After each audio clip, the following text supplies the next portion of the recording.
Hello बच्चों, कैसे हैं आप। आज हम मानव में अध्ययन तंत्र के आखिरी भाग में पहुंच चुके हैं, जिसमें हम त्वचा या त्वक ग्रंथियों के बारे में बात करेंगे, जो कि निम्नतः 7 प्रकार की होती हैं। ठीक है, उससे पहले हम त्वक ग्रंथियां कैसी होती हैं, किस प्रकार की होती हैं, उसके बारे में बात करेंगे। अभी तक हम जो ज्ञान ले चुके हैं वो है अधिचर्म, चर्म की संरचना, त्वचा की औतिकी, त्वचा के कार्य। ठीक है, और हमने काफी चित्रों से सहायता से लिया। जितना भी हमने सीखा वह उम्मीद करता हूं आप लोगों ने भी हमारे साथ साथ पढ़ा होगा। ठीक है, तो शुरू करते हैं आज के टॉपिक से। आज का टॉपिक है त्वक ग्रंथियां।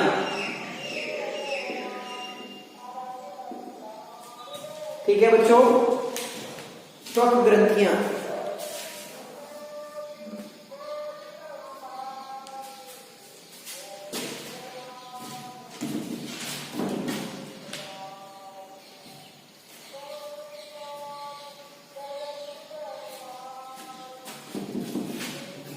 त्वक ग्रंथियां, त्वक ग्रंथियों को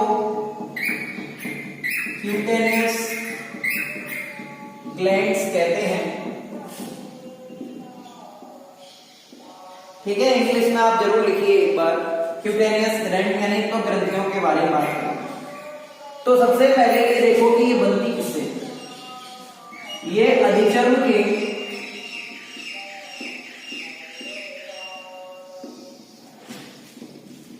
मैलपीगी या अंकुरण स्तर और चर्म के वलन पर उत्पन्न होती हैं। ठीक है बच्चों, इसके साथ साथ ये देखना है कि त्वक ग्रंथियां, त्वक ग्रंथियां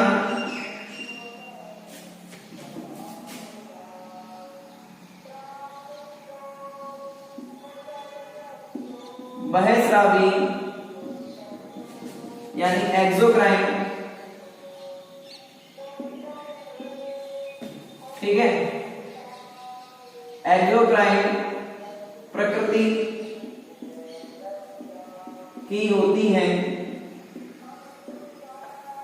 देखिए बच्चों, ये एक्सोक्राइन क्या होता है तो आप समझ लीजिए, ग्रंथियां जो हैं, ग्रंथियां बोलेंगे इनको इंग्लिश में ग्लैंड्स। ठीक है बच्चों, ये 2 प्रकार की होती हैं। एक होता है एंडोक्राइन, ठीक है, दूसरा होता है एक्सोक्राइन। एंडोक्राइन को कहते हैं अंतःस्रावी,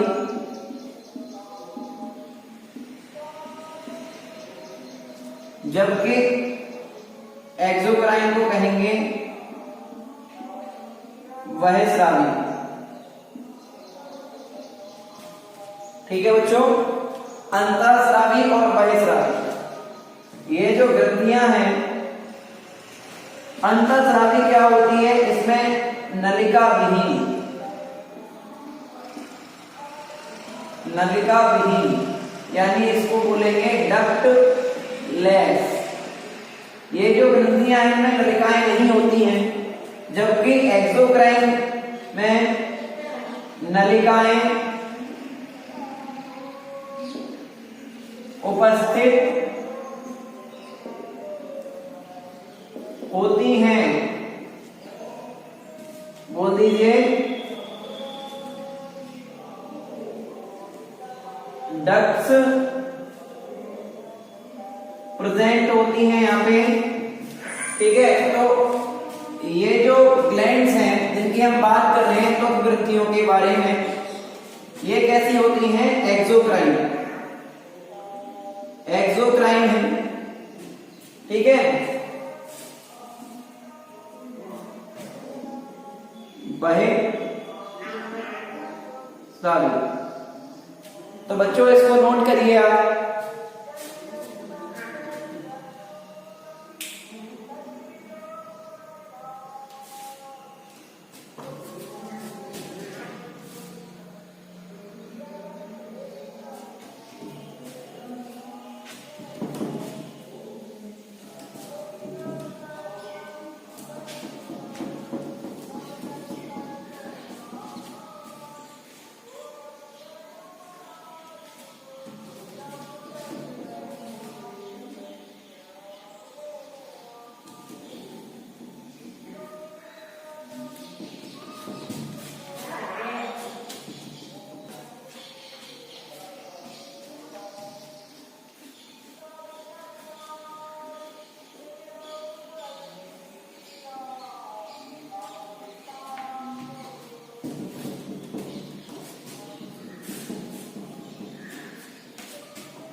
देखिए बच्चों, बहिस्रावी प्रकार की ग्रंथियां हैं, तो ग्रंथियां यानी एक्सोक्राइन है। तो इनमें भी 3 प्रकार होते हैं, ठीक है। यहां पे लिखिए त्वक। त्वक ग्रंथियां कैसी हैं? एक्सोक्राइन है। देखिए जो बहिस्रावी है इसके भी 3 कंडीशन है। एक तो होता है मैरोक्राइन,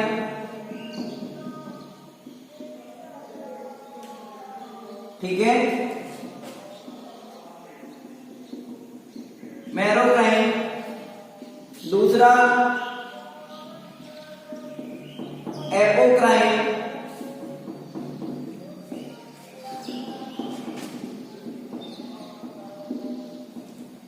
ठीक है। तीसरा है होलोक्राइन।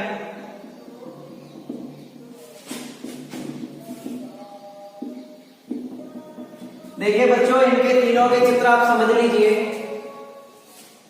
इनको समझना बहुत जरूरी है। पहले आप इनको नोट कीजिए, उसके बाद हम चित्र बनाते हैं कि ये मैरोक्राइन क्या होती है, एपोक्राइन क्या होती है और होलोक्राइन ग्रंथियां क्या होती हैं।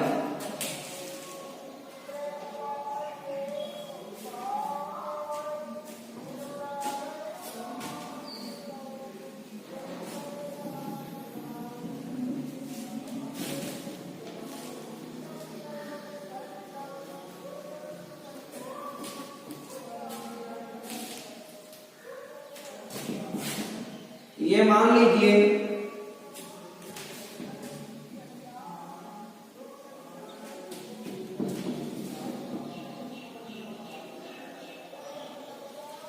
तीन कोशिकाएं हैं।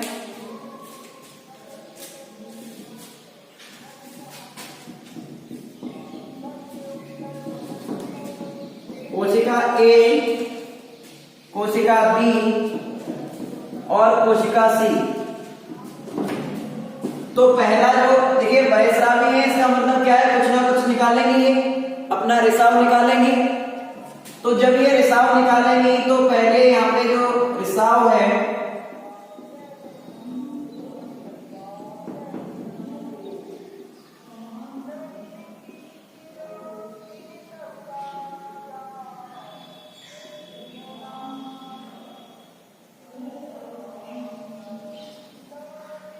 ठीक है, कोशिका के ऊपर की झिल्ली को बोलते हैं प्लाज्मा। प्लाज्मा झिल्ली, या इंग्लिश में कहें तो प्लाज्मा मेम्ब्रेन। ठीक है बच्चों, ये जो प्लाज्मा झिल्ली है और ये मैंने जो गोलाकृति बना रखी है, ये क्या है, रिसाव। ठीक है, रिसाव को इंग्लिश में कहते हैं सीक्रीशन। ये जो सीक्रीशन है इसको निकलना है, और कहां से निकलेगा, यह केवल प्लाज्मा झिल्ली से निकलेगा। पहला टाइप है जिसको बोलेंगे मैरोक्राइन या फिर एक्राइन। ठीक है, तो एक्राइन और मैरोक्राइन या एक्राइन की क्या है कि इसका रिसाव कहां से निकल रहा है, प्लाज्मा झिल्ली से निकल रहा है। मतलब जो भी वेस्ट मटेरियल है वो कहां पे इकट्ठे हो जाएंगे, प्लाज्मा झिल्ली, और प्लाज्मा झिल्ली से ही ये बाहर चले जाएंगे। यानी इसमें कोशिका को कोई दिक्कत नहीं आएगी। जो बी पार्ट है इसमें क्या होगा कि यहां पे एक बड़ निकल आएगी, यानी बड़ निकल आएगी। बड़ को कहेंगे हिंदी में कलिका।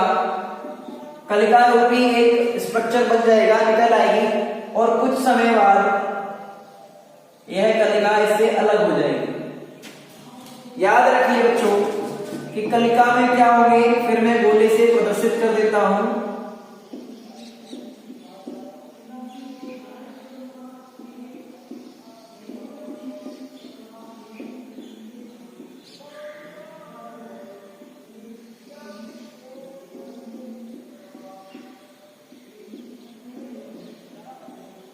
ठीक है, ये क्या है, यहां पे इसका सीक्रीशन है,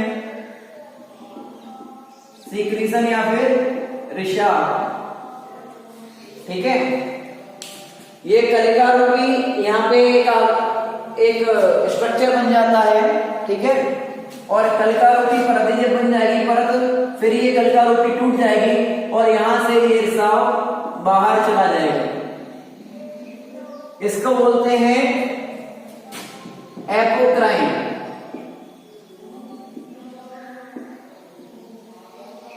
और इस अवस्था में भी कोशिका को कोई दिक्कत नहीं आती है। कोशिका के ऊपर एक कलिका रूपी भाग बन जाता है जो बाद में टूटकर अलग चला जाता है और उसका सीक्रेशन निकल जाता है।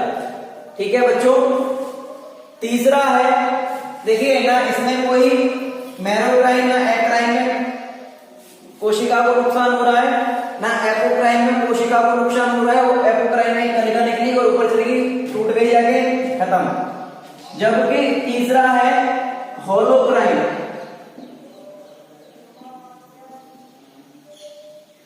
ठीक है बच्चों, होलोक्राइन में क्या है कि यहाँ पे जो सीक्रेशन है, जो रिसाव होना है, वो कोशिका के अंदर ही बनेगा।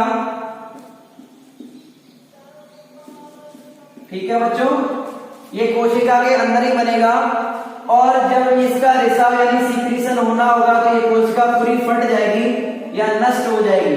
ये सारे बाहर निकलने की कोशिश करेंगे। ये क्या है, यहाँ पे सीक्रेशन कोशिका को नष्ट करेगा, और नष्ट करने के बाद बाहर निकलेगा तो ये कोशिका भी खत्म हो जाएगी। तो इस प्रकार का जो रिसाव होता है ग्रंथियों में, अगर किसी ग्रंथि में मैरोक्राइन है, एक्राइन या मैरोक्राइन है, तो क्या होगा, प्लाज्मा झिल्ली से जो भी रिसाव है, सीक्रेशन है बना, बाहर निकल गया। एपोक्राइन होगा, इसका मतलब समझ जाना बेटा कि कोशिका के ऊपर अतिरिक्त भाग बन गया जिसको बड़ बोला गया, थोड़ी देर बाद वो टूटकर उसका रसायन बाहर हो गया। तीसरा अगर होलोक्राइन बोला गया तो होलोक्राइन में कोशिका ही खत्म हो जाएगी, क्योंकि इसका रिसाव कहां बनेगा, कोशिका के अंदर। ठीक है बच्चों, तो ये तीन प्रकार हैं एक्सोक्राइन बहिस्रावी ग्रंथि के, जो कि आप त्वक ग्रंथियों में, तो जो कि आप त्वक ग्रंथियों में पढ़ेंगे।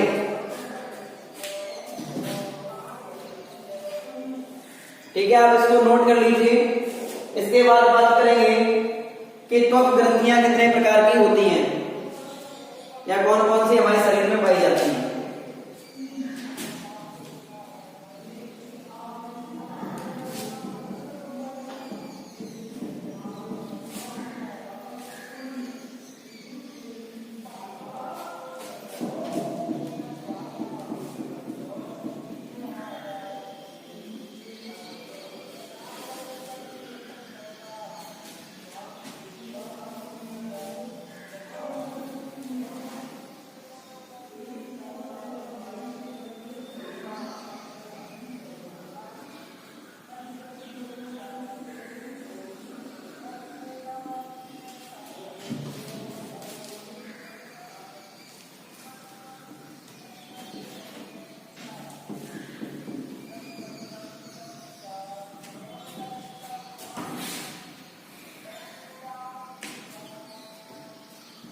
देखिए बच्चों, अब हम पढ़ेंगे मानव शरीर में उपस्थित त्वक ग्रंथियां।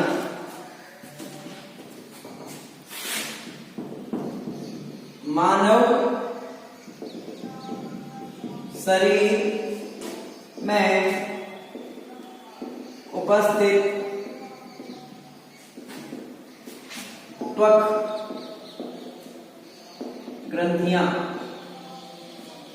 ठीक है बच्चों, मानव शरीर में 7 प्रकार की त्वक ग्रंथियां होती हैं। सबसे पहले श्वेत ग्रंथियां,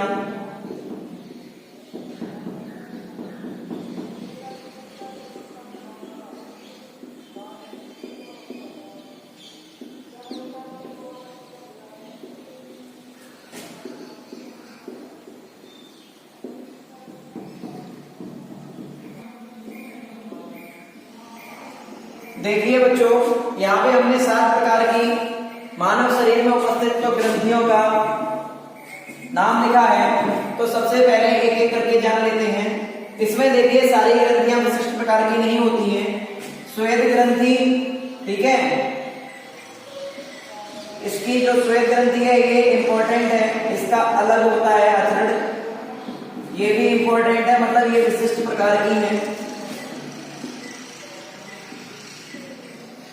ये भी विशिष्ट प्रकार की है तेलीय ग्रंथि। जबकि बाकी जो ग्रंथियां हैं ये इनका रूपांतरण है, यानी मॉडिफिकेशन है। ठीक है, इनसे ही मिलकर बनती है। देखिए स्तन ग्रंथि किसका है? तेल ग्रंथि का रूपांतरण।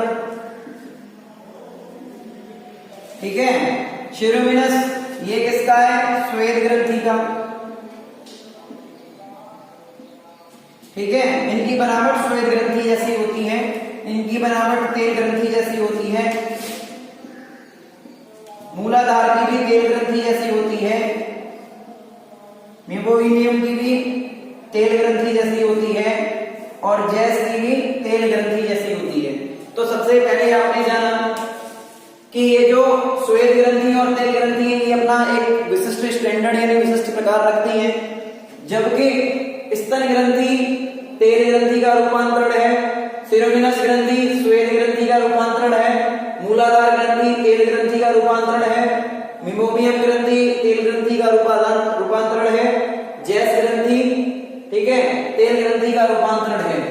तो अब हम इन 7 ग्रंथियां जो कि श्वेत ग्रंथि, तेल ग्रंथि, स्तन ग्रंथि, सिरोमिनस ग्रंथि, मूलाधार ग्रंथि, मेम्ब्रेनियम ग्रंथि और जैस ग्रंथि के बारे में, इनके काम क्या है, हमारे कहां शरीर में पाए जाते हैं, इसके बारे में एक टेबल के द्वारा पढ़ेंगे।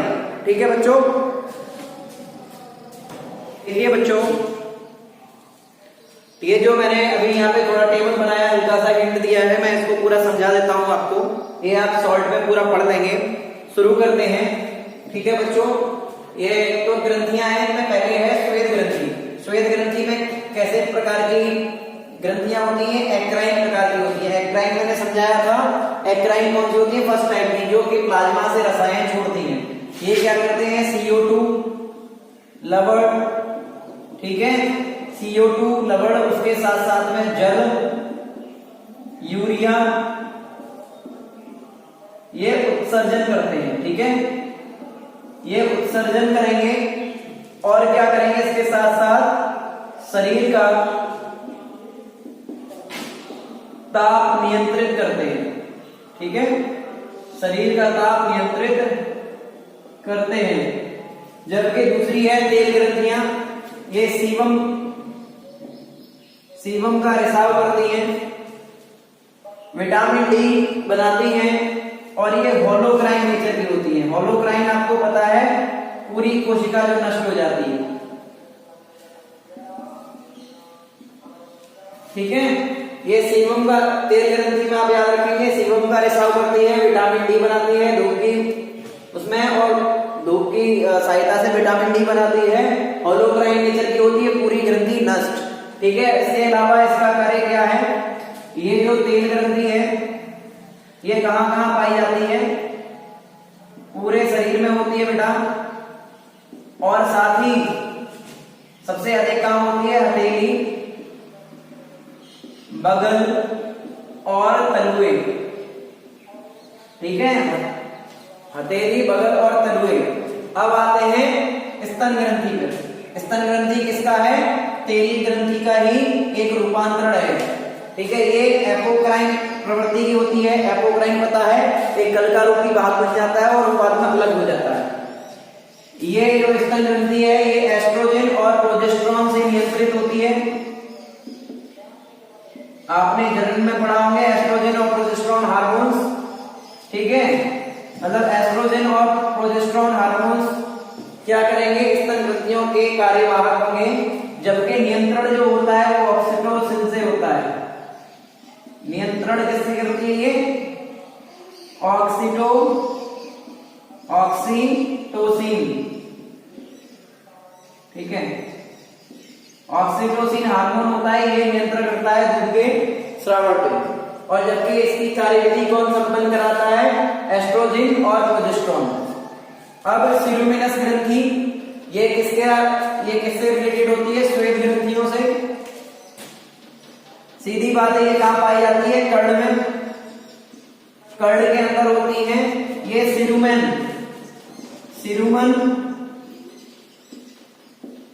नामक पदार्थ का रसायन करती है, जिसको हम कान की मोम कहते हैं, कर्ण मोम। और ये क्या करती है? हमारे कान की जो पर्दा होती है इसको बचाए रखती है, क्योंकि ये बहुत ही ज्यादा कमजोर होती है। अब बात करेंगे हम मूलाधार ग्रंथि के बारे में। ये कैसी होती है? एपोक्राइन नेचर की होती है। इसमें भी क्या होता है? कलिका की मतलब जो बड निकल जाती है, कलिका बन जाता है और वो टूट के अलग हो जाता है। इनको हम गंध ग्रंथियां भी कहते हैं, गंध ग्रंथि। क्यों? क्योंकि इनसे गंध निकलती रहती है हमेशा। ये एनस यानी गुदा और पेनिस यानी मूत्र छिद्र पर उपस्थित होते हैं, ठीक है। अब है मीबोमियन ग्रंथि। ये जो पलकें होती हैं, आंख की पलक होती है, ये आंख की जो पलकें हैं ये तली, तो इनके नीचे स्थित होती है।